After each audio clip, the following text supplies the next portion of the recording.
요한복음 6장에는 두 가지 중요한 사건이 기록되어져 있습니다. 하나는 예수님이 보리떡 5개와 물고기 2마리로 굶주린 5,000명을 배불리 먹이신 것입니다. 또 하나는 무리를 피해서 이제 배를 타고 갈릴리 바다 건너편으로 가던 제자들이 풍랑을 만나게 됩니다. 그래서 풍랑이 만나서 대 6시간 동안 죽도록 고생하고 급기야 절망적인 위기에 빠진 제자들을 위해서 새벽 3시에 예수님이 물 위에 걸어오셔서 제자들을 구원하신 사건이 기록되어져 있습니다. 첫 번째 사건을 통해서 충격을 받았고 두 번째 사건을 통해서 제자들이 또 충격을 받았습니다. 매우 허기졌다가 갑자기 포만감에 젖도록 먹을 수 있었던 사람들은 예수님께 전례 없는 그런 관심과 흥미를 나타내기 시작했습니다. 심지어는 예수를 우리의 왕으로 삼자라는 구호를 외치면서 선동할 정도로 예수님의 인기가 치솟은 이 사건입니다.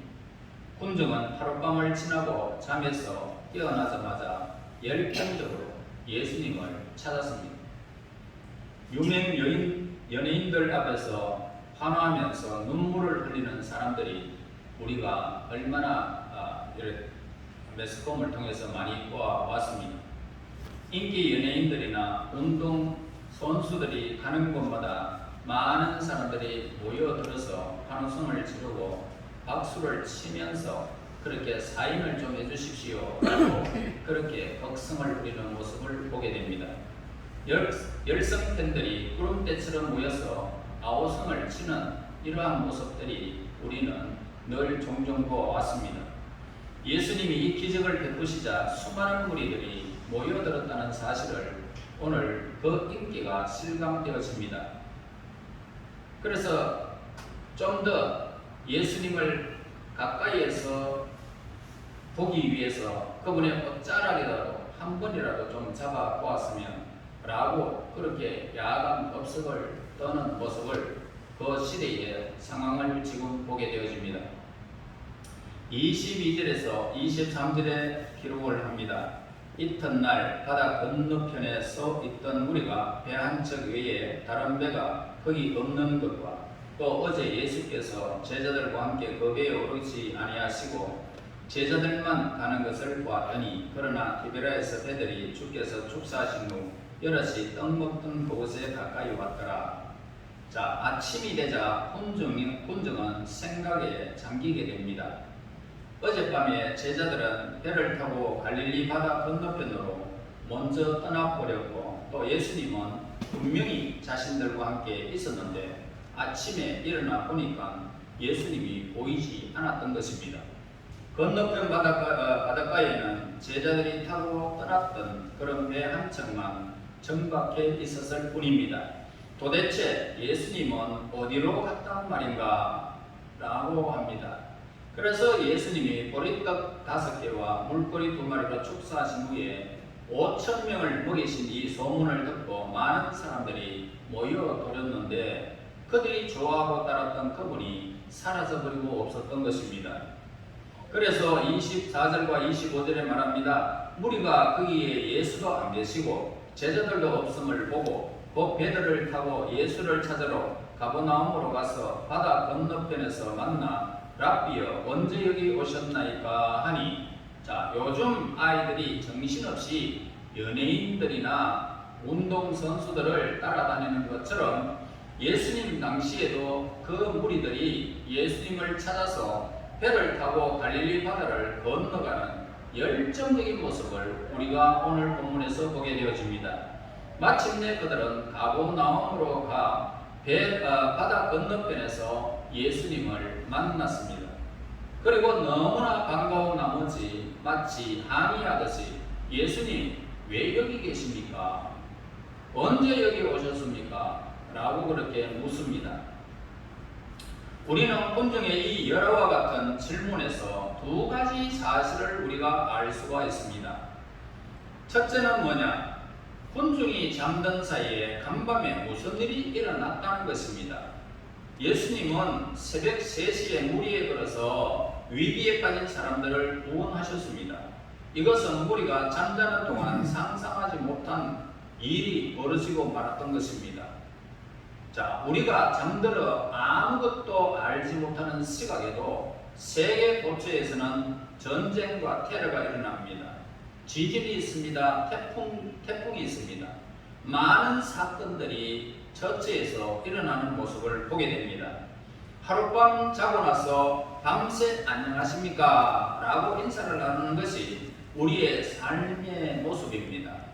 우리가 영적으로 졸거나 자고 있을 때도 하나님은 끊임없이 자지 아니하시고 주무시지도 아니하시고 우리를 지켜보시고 끊임없이 역사하시는 모습을 보게 됩니다. 성경은 시편 121편 4절에서 이스라엘을 지키는 자는, 우리 성도를 지키는 자는 졸지도 아니하시고 주무시지도 아니하시리로다 라고 말씀하고 있습니다. 흔히 우리는 누명을 씁니다. 고통을 당합니다. 어려움을 겪게 됩니다. 그때 하나님 뭐 하고 계십니까? 주무셨습니까? 라고 말하고 있는 사람들도 있습니다. 하나님은 왜 나의 고통을 모르십니까? 하나님은 살아계시다면 이럴 수가 있습니까? 라고 의문을 품는 사람들이 있습니다. 하지만 말씀을 통해서 알 수 있듯이 하나님은 졸지도 주무시지도 않고 계시는 분이십니다. 하나님은 우리가 알 수 없는 방법으로 사랑으로 관심을 나타내시고 하나님의 일을 늘 준비하고 계신다는 사실을 우리는 알아야 하는 것입니다. 로마서 5장 8절 말씀에서 우리가 아직 죄인 되었을 때에 그리스도께서 우리를 위하여 죽으심으로 하나님께서 우리에 대한 자기의 사랑을 확정하셨느니라 라고 기록되어져 있습니다. 우리가 하나님도 예수님도 몰랐던 2000여 년 전에 그분은 우리를 위해서 십자가에 못 박혀 죽으셨습니다. 우리는 그 사건을 태어나기 전에는 전혀 알 수가 없었고 예수님 앞에 나오지 않고 말씀 앞에 나오지 않고는 우리는 전혀 알 수가 없었습니다. 우리가 하나님에 대해서 전혀 모르고 있었지만 하나님은 이미 우리가 태어날 것을 아시고 우리가 하나님을 사랑하지 않을 때 그분은 이미 우리를 사랑하기로 결정하신 것입니다. 우리가 하나님을 사랑하고 있지 않았지만 하나님은 이미 태초 전에 우리가 이 땅에 태어나기 전에 아니 미래의 세대에도 마찬가지일 것입니다. 하나님은 우리의 인생은 모르고 있지만 하나님은 이미 우리를 사랑하기로 결정하셨다는 것입니다. 하나님의 은혜는 인간의 상상을 초월하는 것입니다. 그분은 인간의 상상력 안에만 존재하는 분이 아니시고 인간의 신앙 안에만 존재하는 분도 결코 아니십니다. 인간에게 믿음이 없을지라도 은혜를 내리시고 사랑을 베푸시는 분은 우리 아버지 되신 하나님이십니다. 그 다음에 두 번째로는 군중이 열정적으로 예수님을 찾는 동기는 영적인 이유가 아니고 동물적인 그런 이유에서 예수님을 찾았던 것입니다. 26절에 이렇게 기록합니다. 예수께서 대답하여 이르시되 내가 진실로 너희에게 이르노니 너희가 나를 찾는 것은 표적을 본 까닭이 아니고 떡을 먹고 배부른 까닭이로다 라고 했습니다. 군중이 유명 인기인을 찾아가서 환호성을 지르고 눈물을 흘리는 것은 진리나 가치 때문이 결코 아닌 것입니다. 어떤 종류의 환호성은 사라지는 바람과 같고 한순간 꺼져버리는 거품과도 같은 것들입니다. 그런데 사람은 종종 그런 현상을 진리로 착각하고 살아간다는 것입니다. 타인들이 보내는 갈채의 착각 속에 빠져들기도 하는 것입니다. 그러나 예수님은 열정적으로 자신을 찾는 군중의 감성에 속지 않았다는 것입니다. 너희가 나를 찾는 것은 표적을 본 까닭이 아니요 떡을 먹고 배부른 까닭이로다. 예수님은 다 아셨습니다. 사람 공공장소에서 군중 심리에 의해서 쉽게 착각에 빠지게 되어집니다. 교회 건물이 커지고 사람이 많이 모이면 목사도 성도들도 우리 교회는 참 괜찮다라고 그러면서 착각에 빠진다는 것입니다. 군중은 고난을 당하면 금방 본색을 드러내는 존재들입니다. 힘들고 어려운 일이 닥치면 모였던 군중은 거품처럼 사방으로 뿔뿔이 흩어져 버리고 마는 것입니다. 그리고 높은 지위에 올라서 권력과 돈을 소유하면 모든 것을 이루었다 그러면서 착각에 빠지는 것입니다. 이게 인생입니다. 하지만 진리를 아는 사람들은 고난이 오고 핍박이 닥치면 더욱 하나로 뭉치게 되는 것입니다. 어쩌면 우리는 거짓된 현상을 붙잡고 그것이 마치 영원히 자신의 것인 양 착각하면서 살고 있는지도 모릅니다. 그 환상을 놓치지 않으려고 비겁하거나 천박하게 굴기도 한 것입니다. 그래서 예수님은 너희가 나를 찾는 것은 표적을 본 까닭이 아니고 떡을 먹고 배부른 까닭이로다 라고 말씀하셨습니다.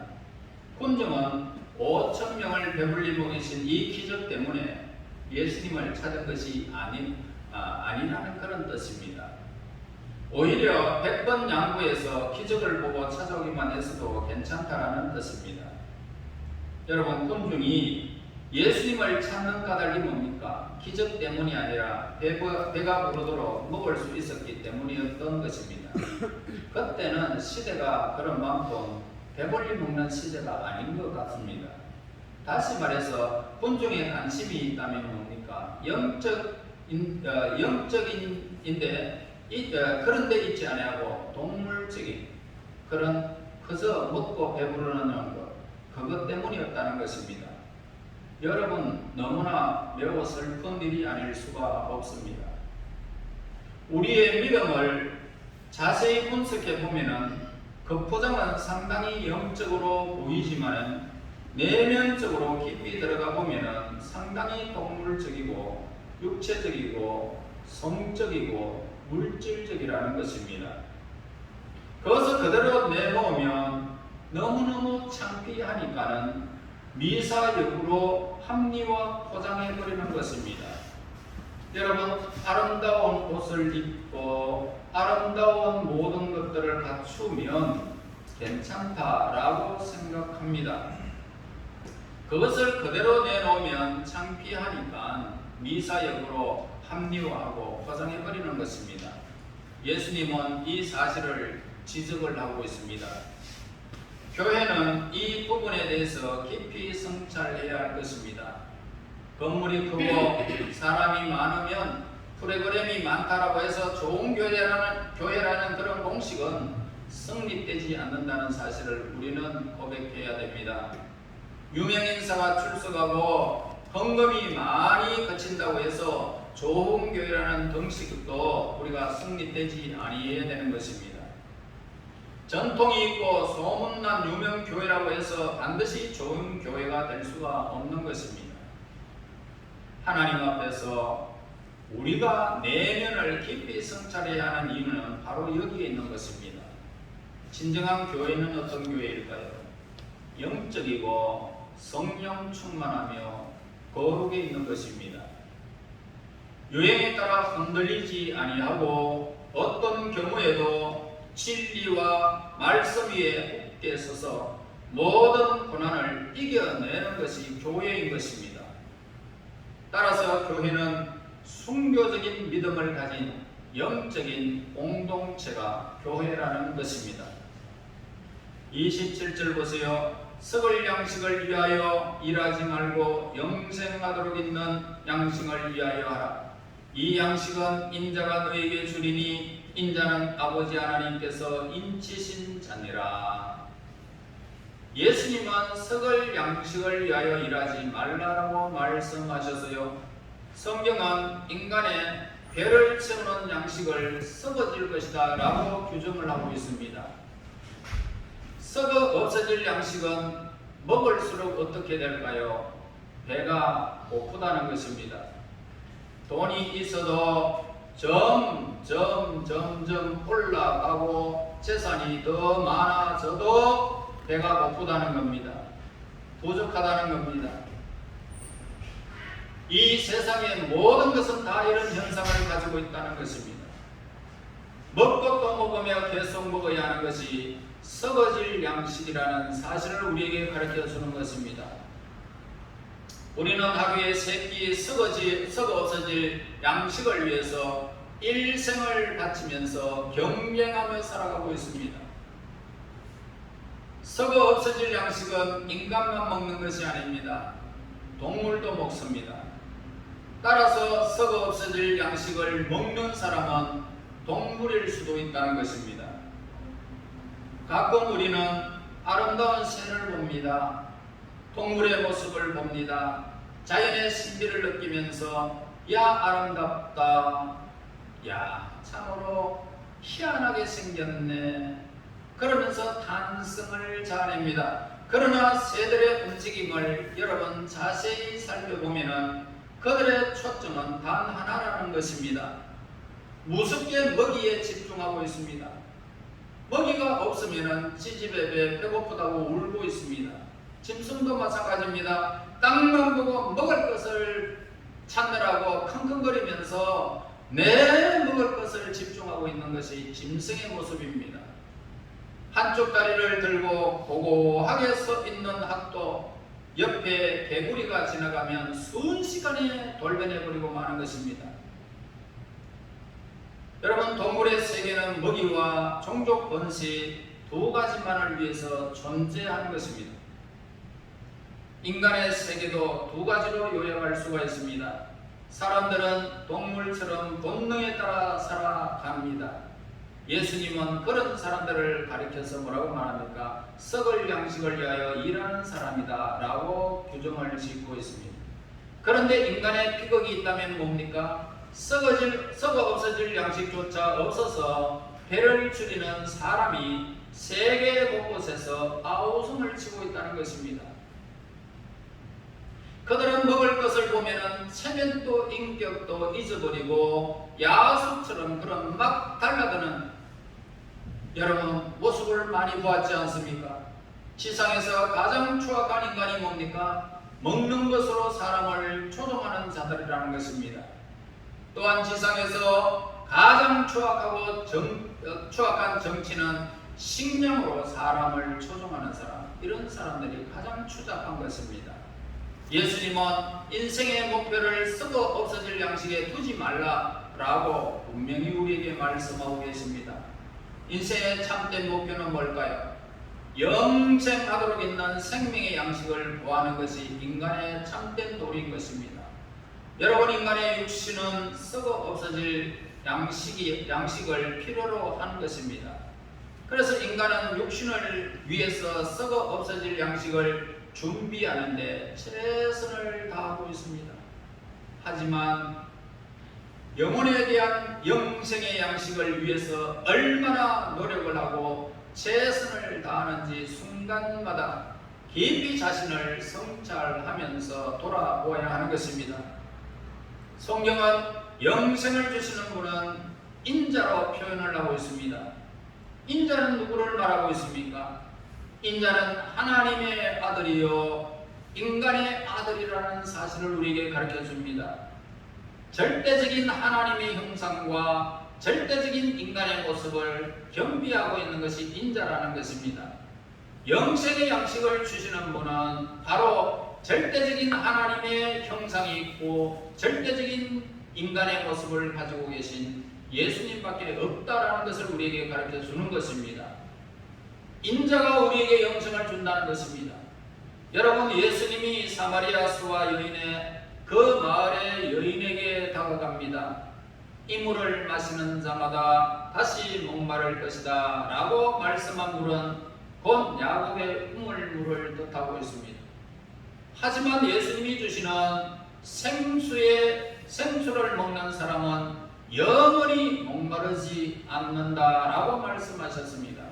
다시 말해서 예수님을 구주로 믿는 사람들은 생수이기 때문에, 예수님 자체가 생수이기 때문에 우리는 예수님 안에 있다면, 여러분들은 생수의 근원 대신 예수님을 만났다면 영원히 목마르지 않게 될 것입니다.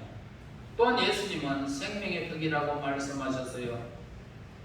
예수님은 자신의 살을 찢어서 우리에게 주셨습니다. 예수님은 영원한 생수이시고 생명의 떡이십니다. 그런 의미에서 예수를 믿는다라는 것이 뭡니까? 예수를 믿는다, 그것은 예수를 먹고 마신다는 것과 같은 뜻입니다. 여러분, 사람은 진리를 알고 이해하는 것이 아니라 먹는 것을 말하고 있습니다.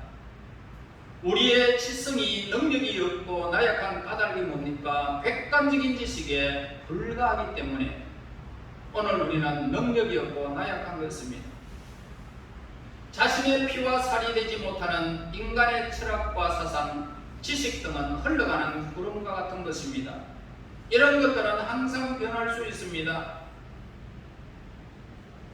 그리고 우리를 이 땅에서 믿었던 것들이 다 우리에게 배신을 할 때가 있다는 것입니다. 참 진리는 우리 몸 안에 들어 있습니다. 예수님이 내 안에, 내가 예수님 안에 있는 것과 같은 것입니다.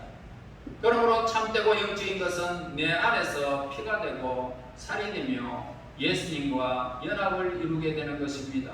이것이 믿음의 떡입니다. 여러분, 우리는 그 당시 예수님을 따라다니던 이 군중처럼 되지 말아야 할 것입니다. 예수님의 생명이 개인의 생각 안에 진리를 잡아야 되고 인생 전체의 자리를 잡는 삶으로 변해야 하는 것입니다. 그래야 세상에서 환난을 당해도 넉넉히 우리는 이길 수 있는 것입니다. 감정적이고 착각하는 믿음이 아니라 예수님의 십자가의 부활의 믿음을 우리는 가져야 하는 것입니다. 28절 보세요. 그들이 묻되 우리가 어떻게 하여야 하나님의 일을 하오리까? 라고 묻습니다. 인간이 항상 관심을 두는 것은 행동과 행위라는 것입니다.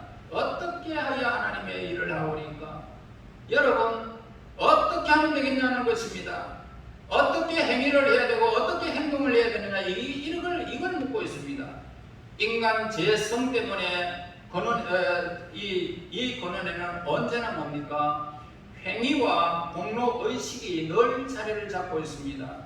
그래서 이 세상의 번뇌를 벗어나기 위해서는, 불교에서는 108번뇌를 벗어나기 위해서 1000번을 절하라, 3000배를 해라 그러면서 사람들을 현혹시킵니다. 티벳에 가면은 빙글빙글 돌리면서 모든 도를 닦아라는 것입니다. 여러분, 그렇다고 해서 그 행위로 말미암아 의롭게 되어지는 일이 어디에 있느냐는 것입니다. 선한 행위로서 구원을 얻고 보상을 얻으려는 이 의식이 깊이 내재되어 있는 것이 오늘 우리 인간의 모습입니다. 인간은 행함으로써 만족과 기쁨을 누리려고 하지만 자신을 정당화하려는 불신앙이 내면 속 깊이 뿌리를 받고 있다는 것을 우리는 알아야 됩니다. 어떤 젊은이가 예수님을 찾아오게 됩니다. 내가 무엇을 행해야 영생을 얻으리까? 라고 이렇게 묻는 것처럼 무리가 찾아서 우리가 어떻게 하면 하나님의 일을 하겠습니까? 라고 묻는 것처럼 말입니다. 예수님은 대답은 매우 놀랍습니다. 29절에서 예수께서 대답하여 이르시되 하나님께서 보내신 이를 믿는 것이 하나님의 일이니라 라고 하셨습니다. 여러분, 이 말씀에서는 요한복음 3장 16절에서 하나님이 세상을 이처럼 사랑하사 독생자를 주셨으니 이는 저를 믿는 자마다 멸망하지 않고 영생을 얻게 하려 하십니다. 시편 23편과 같이 오늘 우리에게 이 성경 말씀은 매우 값지고 놀라운 메시지가 아닐 수가 없습니다. 여러분, 하나님의 일을 다른 말로 번역하면 바로 사역이라는 단어를 쓰게 됩니다. 예수님은 하나님의 아들을 믿는 것이 하나님의 일이다라고 말씀하셨습니다. 하나님의 일은 뭡니까? 행위가 아니라 은혜로 믿음이라는 것입니다. 예수님은 항상 은혜와 믿음에 대해서 말씀하셨지만 인간은 항상 행위와 공로에 대해서 말하고 있습니다. 갈라디아서와 로마서는 이를 주제로 삼고 있습니다.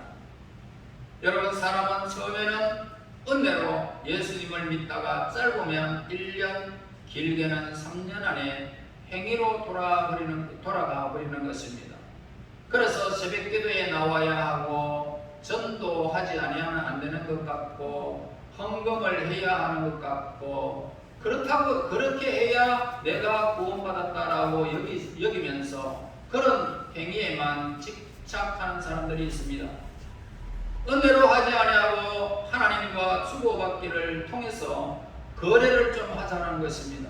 내가 이렇게 하니까 하나님 나에게도 이렇게 해주세요 라고 하는 거래를 하고자 한다는 것입니다. 그러나 예수님은 하나님의 일은 그렇게 하는 것이 아니라 하나님께서 보내신 예수님을 믿는 것이 하나님의 일이라고 말씀하셨습니다. 여러분, 하나님의 일이라는 것은 예수님이 하신 모든 일을 받아들이고 믿는 것이 하나님의 일이라는 것입니다. 예수님은 십자가를 지셨습니다. 모든 인간의 죄를 깨끗이 십자가에서 씻겨주셨습니다. 또 인간을 위해서 부활하셨습니다. 생명의 첫 열매가 되셨습니다. 그리고 성천하셨습니다. 천국을 보장하고 장차 이 땅에 오실 것을 약속하셨습니다. 이걸 믿는 거예요. 이 진리를 믿는 것이 하나님의 일입니다. 믿음이라는 것이 뭘까요? 예수님이 하신 모든 일이 개인적으로 옮겨지는 것을 뜻하고 있는 것입니다. 여러분, 예수님을 십자가 사건을 믿는다면 모든 죄를 용서받을 것입니다. 어떤 죄도 사함이 없는 것이 없이 모두가 머리에서 발까지 깨끗함을 받게 되는 것입니다. 그 보혈의 능력이 거기에 있습니다. 예수님의 부활을 믿는다면 우리는 이 땅에서 영원토록 승리를 보장받은 것입니다. 예수님의 부활을 믿는 것은 우리가 영원한 승리자가 됐다는 사실, 천국의 영광을 늘 새하늘과 새 땅에서 영광을 누리는 자가 됐다는 이 생명의 보장, 이것이 바로 승리의 보장입니다. 예수님과 같은 열정, 예수님과 같은 사랑, 예수님과 같은 능력, 예수님과 같은 용서와 이 비전을 등으로 인생이 결정되는 것입니다. 여러분, 이것을 우리는 믿음이다라고 말하고 있습니다. 믿음으로 말미암아 예수님이 하신 모든 일이 나에게 개인적으로 옮겨지는 것은 곧 축복이고 우리에게는 큰 은혜가 되는 것입니다. 예수님은 썩을 양식을 위하여 일하지 말아라. 썩지 않는 생명의 양식을 위하여 일하라고 말씀하셨습니다. 그리고 하나님의 일이라는 것은 그분이 보내신 하나님의 아들이 행한 모든 일들을 믿는 것이라는 것입니다. 이게 하나님의 일입니다. 우리는 진리를 알므로써 믿음을 더욱 확고히 할 수 있는 하나님의 사람입니다. 여러분, 이 땅에 보이는 것으로 여러분들의 행위를 주장하는 것이 아닙니다. 오늘 이 자리에 내가 하나님 앞에 예배드리는 이 일은 우리 예수님께서도 하셨던 일이기 때문에 우리는 하는 것입니다. 내가 이렇기 때문에, 내 행위 때문에 하나님이 기뻐하는 것은 결코 아닙니다. 여러분, 하나님의 일은 예수님이 행하신 모든 일들입니다. 예수님 안에서 믿음을 청기하시고 여러분의 삶의 모든 부분에서 예수님께서 하시는 그 기적과 일들을 통해서 날마다 우리 삶 속에서 내가 예수님을 향하는 우리의 삶의 모습들이 믿음 안에서 온전히 하나님께 연락되어져서 하나님의 기쁨이 되어지는 믿음의 용사들이 되시기를 예수님 이름으로 축원합니다. 하나님 은혜 감사합니다. 허물 많은 저희들 십자가의 보혈로 씻어주시고 생명이 없어 영원한 고통과 부르짖음에 영원한 비명 속에 살아가는 저희들을 위하여 부활하신 예수님, 생명을 주신 예수님을 믿습니다. 이 땅에 40일 동안 계시다가 성천하셔서 우리를 위하여 예배하신 그날을 준비하며 우리를 다시 우리 예수님 있는 곳으로 영접하여 드리겠다는 이 사실을 믿음으로 이제는 영원한 승리자임을 선포합니다. 우리 하나님, 이 믿음 안에서 하나님이 하시는 일, 예수님이 하시는 일들을 보고 믿는 자가 되어 하나님의 일을 잘 감당하는 믿음의 용사들이 되게 인도하옵소서. 예수님 이름으로 기도하옵나이다. 아멘. 아멘.